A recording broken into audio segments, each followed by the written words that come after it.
Welcome to Armberger's Smackdown at TFN I'm J. Christoph Armberger. A few days ago, China executed the former head of the State Food and Drug Administration. Zheng Xiaoyu was sentenced to death last May for taking bribes to approve substandard medicines, among them an antibiotic blamed for at least 10 deaths. His passing was deemed unremarkable by those who publicly deplore the application of the death sentence in states with Republican governors. Beijing, however, made the most of this unfortunate event. China's FDA publicly acknowledged that its supervision of food and drug safety is unsatisfactory. It vowed to improve. With their heads at stake, almost literally, Chinese FDA officials may have a vested interest in keeping melamine out of pet food, diethylene glycol out of over-the-counter medicine and toothpaste.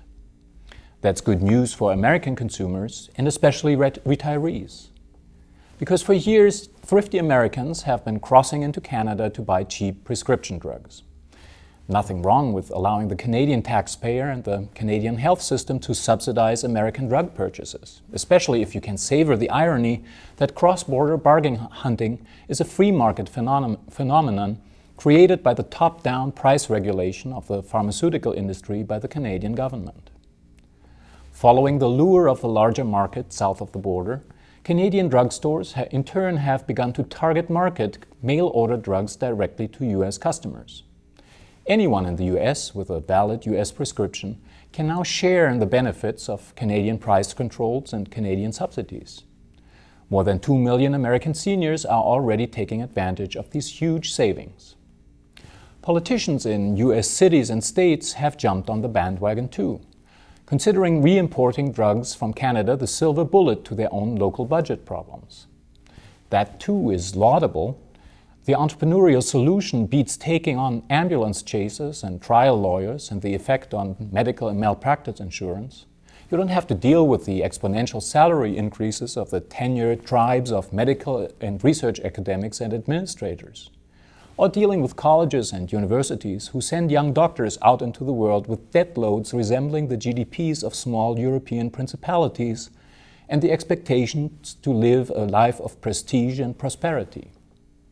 In fact, simply add blaming the drug companies and the HMOs for the high cost of healthcare, and you got yourself an election platform. The FDA, however, takes a dimmer view of the cross-border traffic. After all, drug standards and regulations vary from country to country. The FDA is responsible only for drugs marketed and sold inside the United States. Its closed distribution system allows them to maintain high standards for the manufacturing and distribution of drugs.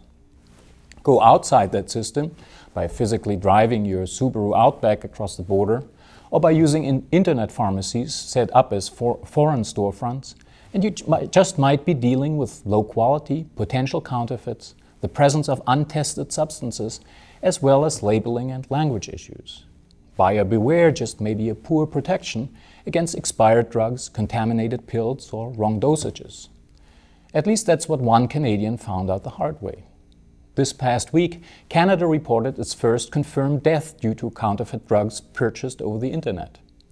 A coroner in British Columbia concluded that drugs bought from a fake online pharmacy are to blame for the death of a woman. Her bargain drugs were later determined to be contaminated with extremely high quantities of toxic metals. Counterfeit and substandard drugs are becoming quite common in the global marketplace. Could this be just the tip of the iceberg? The World Health Organization estimates that over 50% of drugs purchased over the internet from sites that conceal their true physical address are counterfeit. Even worse, Sicko John Edwards, or another U.S. ambulance chaser specializing in shaking down the healthcare system for a living on the evildoers, may not result in a nickel of compensatory damages.